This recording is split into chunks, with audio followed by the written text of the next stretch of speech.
Gold trusted gold buyers మీరు తాకట్టు పెట్టిన బంగారాన్ని విడిపించి ఈ రోజు ఉన్న మార్కెట్ ధరకు కొనబడును. బంగారం బంగారం బంగారం ఇలా అని ఎవరన్నా పిలవాలనుకున్నా కానీ ఒక్క నిమిషం ఆలోచించే పరిస్థితులు ఆ రేటు చూసిన తర్వాత అనిపిస్తూ ఉంది. ఏంటంటే అసలు ఈ మధ్యకాలంలో బంగారం యొక్క ధర చూస్తే 1,00,000 దాటి మళ్ళీ ఒక్కసారి అరే రే మళ్ళీ భయపడుతున్నారని చెప్పేసి కొంచెం వెనక్కి వచ్చింది. ఇప్పుడైతే ప్రజెంట్ 96,000 దగ్గర మరి కొనసాగుతుంది. మరి ఈ రేటు తగ్గే అవకాశాలు ఏమన్నా ఉంటాయా? మరి మెయిన్గా మిడిల్ క్లాస్ వాళ్ళు ఇంకా బంగారం కొనడం కలగా అయిపోతుందా? ఇలాంటి బోల్డ్ అయిన విషయాలు అనేది కూడా క్లియర్గా చెప్పడానికి ఇప్పుడు మనతో పాటు కూడా certified financial planner doctor Anil Kumar Bachchu గారు ఉన్నారు. మరి సార్ని అడిగి తెలుసుకున్నాం. హాయ్ సార్, నమస్తే సార్. నమస్తే అండి సార్, చెప్పే కదా ఇప్పుడు బంగారం అని ఎవరన్నా పిలవాలనుకున్నా కానీ అమ్మో పెద్ద కాస్ట్లీ వర్డ్, జాగ్రత్తగా పిలవాలి అని అనిపించుకునేలా ఉంది. సో మిడిల్ క్లాస్ వాడు ఎవరైనా బంగారం కొనాలి అని అంటే వాడి శక్తికి మించిన పని అయిపోయింది. మరి 1,00,000కు దగ్గరగా ఉంది. మరి ఇది ఏమైనా తగ్గే అవకాశాలు ఏమైనా ఉంటుందా? లైక్ 70, 60 అలా వచ్చే అవకాశాలు? ఫస్ట్ థింగ్ 70-60 అయితే రాదు, అదైతే అవుట్ ఆఫ్ క్వశ్చన్. అంత 70 వరకు 60 వరకు అయితే కంపల్సరీ కష్టం. కాకపోతే ఇప్పుడున్న టైం ఇప్పుడు 90 నుంచి 1,00,000 మధ్యలో ఉంది. ఇమ్మీడియట్గా పెరగకపోవచ్చు, ఇంకా 1,00,000 మళ్ళీ ఇంకో కొంచెం టైం పడుతుంది క్రాస్ అవ్వడానికి. బట్ 90 to 1,00,000 మధ్యలో రేంజ్లోనే ఎక్కువ రోజులు ఉండొచ్చు ఇక్కడ నుంచి. సో ఎందుకు అంటే అంటే మెనీ రీజన్స్ ఉన్నాయి దీనికి. వన్ ఆఫ్ ద కారణం ఏంటంటే ఆల్రెడీ చాలామంది ఇన్వెస్ట్ చేస్తున్నారు. సో కొద్దిమంది ప్రాఫిట్ బుక్ చేశారు కాబట్టి 1,00,000 నుంచి 95-96 ఈ రేంజ్కి వచ్చింది. సో ఎవ్రీ టైం 1,00,000 దగ్గరికి వెళ్ళినప్పుడల్లా ఎవరైతే ఆల్రెడీ ఇన్వెస్ట్ చేస్తున్నారో గోల్డ్లో ఆ టైంలో ప్రాఫిట్ బుకింగ్ చేయడం అనేది క్వైట్ కామన్. సో అందుకే అదొక one of the major reason. దాంతోపాటు ఏంటంటే యూజువల్లీ ఇప్పుడున్న కరెంట్ ఎకానమీ సిచ్యువేషన్ తీసుకుంటే ఇంట్రెస్ట్ రేట్స్ చాలా హై ఉండే లాస్ట్ ఇయర్ వరకు. అక్కడ నుంచి ఇప్పుడు ఆల్రెడీ ఇండియాలో 2 సైకిల్స్ కట్ అయ్యాయి, యూఎస్లో కూడా కట్ అయ్యాయి. అంటే ఇంట్రెస్ట్ రేట్స్ తక్కువ చేసే అవకాశాలు ఉన్నాయి అని చెప్తా ఉన్నారు. సో కాకపోతే ఏంటంటే ఇంకొక క్వార్టర్ ఆగొచ్చేమో అని నిన్న లాస్ట్ వీక్ నుంచి ప్రెడిక్షన్ ఉంది. ఇంట్రెస్ట్ రేట్ యూఎస్ ఫెడ్ తక్కువ చేయట్లేదని.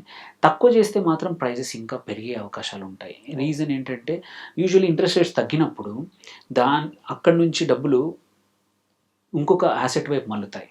అది గోల్డ్ అయి ఉండొచ్చు, ఈక్విటీ అయి ఉండొచ్చు. ఈక్విటీస్ కొంచెం లాస్ట్ ఇయర్ కన్నా కొంచెం నెగిటివ్గా సెగ్మెంట్ ఇప్పుడు మార్కెట్స్ ఉన్నాయి కాబట్టి gold is a safe bet అనమాట. సో డబ్బులు ఇటువైపు వచ్చినప్పుడు డిమాండ్ మళ్ళీ పెరిగే అవకాశాలు ఉన్నాయి. కాకపోతే యాజ్ అనుకున్నట్టు ఏంటంటే అంత ఎక్కువగా ఇమ్మీడియట్గా తక్కువ చేసే అవకాశాలు ఇప్పటికి ఈ క్వార్టర్కి అయితే లేవు. సో నెక్స్ట్ 3 monthsలో ఇదే రేంజ్లో అవ్వచ్చు.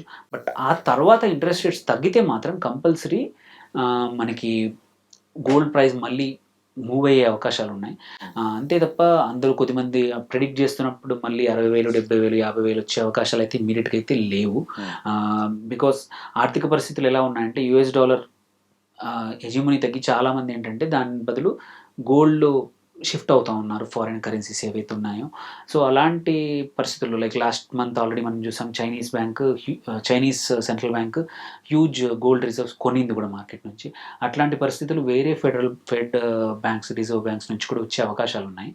సో నా ప్రెడిక్షన్ ఏంటంటే మాత్రం నెక్స్ట్ కొన్ని రోజులు మాత్రం 90 to 1,00,000 మధ్యలో ఉండొచ్చు. ఇట్ ఈస్ ప్రైస్ వచ్చేసి మన ఓన్లీ డొమెస్టిక్ మార్కెట్ సిచ్యువేషనే కాదు. ఒకటి global supply demand, interest rates, 3 US index, dollar index అది తగ్గిందంటే ఆటోమేటికల్లీ బికాస్ చాలా కంట్రీస్ యుఎస్ డాలర్స్లోనే బంగారం కొనడం అమ్మడం జరుగుతాయి కాబట్టి ప్రైస్ కూడా తగ్గుతూ ఉంటుంది.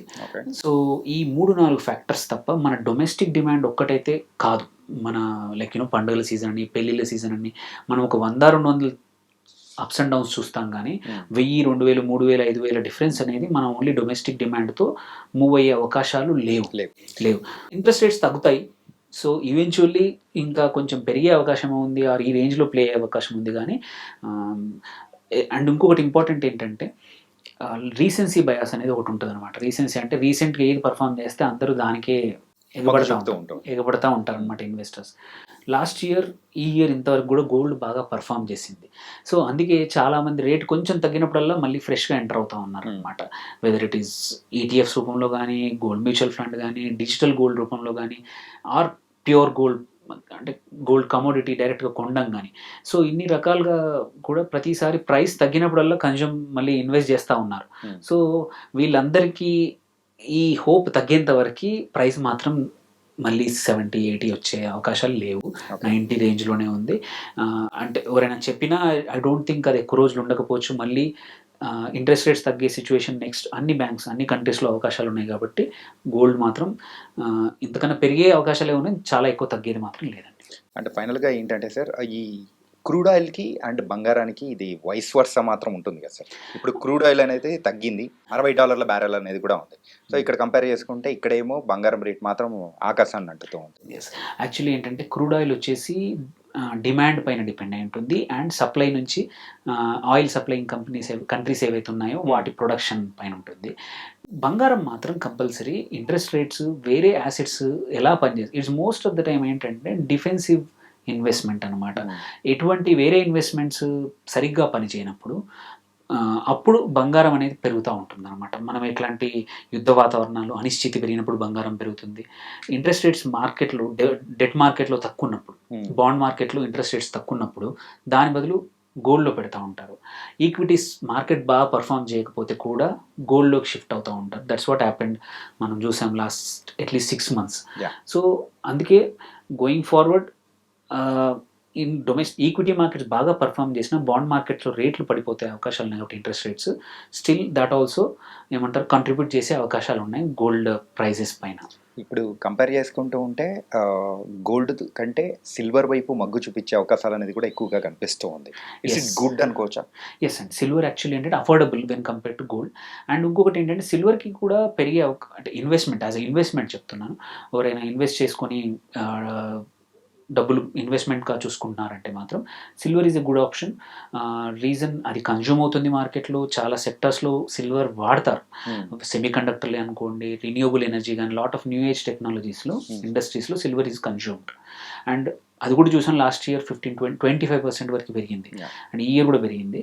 So silver as a investment కూడా నాట్ జస్ట్ ఓన్లీ ఆర్నమెంట్స్ కోసం మనము గోల్డ్ ప్లేటెడ్ సిల్వర్ ఆర్నమెంట్ ఎట్లా కొంటున్నామో సిల్వర్ యాజ్ ఎ ఇన్వెస్ట్మెంట్ కూడా గోయింగ్ ఫార్వర్డ్ చాలా పాపులర్ అయ్యే అవకాశాలు ఉన్నాయి. బికాస్ అది చాలా ఇండస్ట్రీస్లో అవసరం, అది ఒక ముడి పదార్థం. సో దానివల్ల డిమాండ్ ఎక్కువ ఉంది. దాంతోపాటు ఆర్నమెంట్స్ కూడా, సిల్వర్ ఆర్నమెంట్స్ కూడా మనం చూస్తే ఇప్పుడు చాలా స్టోర్స్, అందుకే బికాస్ గోల్డ్ పెరిగిపోయింది కాబట్టి సిల్వర్ వైపు మొగ్గు చూపుతూ ఉన్నారు. సో ఆప్షన్స్ ఎక్కువ, ప్రైస్ రిలేటివ్లీ తక్కువ, చాలా తక్కువ రిలేటివ్లీ. అండ్ మీకు భయం లేదు, అంటే ఇప్పుడు ₹1,00,000 ఒక 3-4 తులాల బంగారం వేసుకొని బయటికి వెళ్ళాలంటే భయం, 4 లక్షలు 3 లక్షలు పోతాయని. అదే సిల్వర్ది పోయినా తక్కువ వాల్యూవే. సో అటు ఆభరణాల వైపు ఇటు రెండు వైపుల నుంచి డిమాండ్ ఉంది కాబట్టి సిల్వర్ మంచి పెరిగే అవకాశాలు ఉన్నాయి. ఎవరైనా ఇన్వెస్ట్మెంట్ చేయాలనుకుంటే సిల్వర్ ఈటీఎఫ్లో కానీ, ఫిజికల్ సిల్వర్లో కానీ, ఆర్ సిల్వర్ మ్యూచువల్ ఫండ్లో కానీ, డిజిటల్ సిల్వర్ కూడా వచ్చింది. సో ఇన్ని రకాల ఆప్షన్స్ ఉన్నాయి కాబట్టి బంగారం అఫోర్డ్ చేయని వాళ్ళు సిల్వర్లో ఇన్వెస్ట్ చేసుకోవచ్చు. Thank you so much sir. మెయిన్గా గోల్డ్ గురించి కానీ సిల్వర్ గురించి కానీ ఎప్పుడు దీనిలో ఇన్వెస్ట్ చేసుకుంటే ఇంకా బాగుంటుందని చాలా చక్కగా వివరించారు. So thank you sir. Thank you.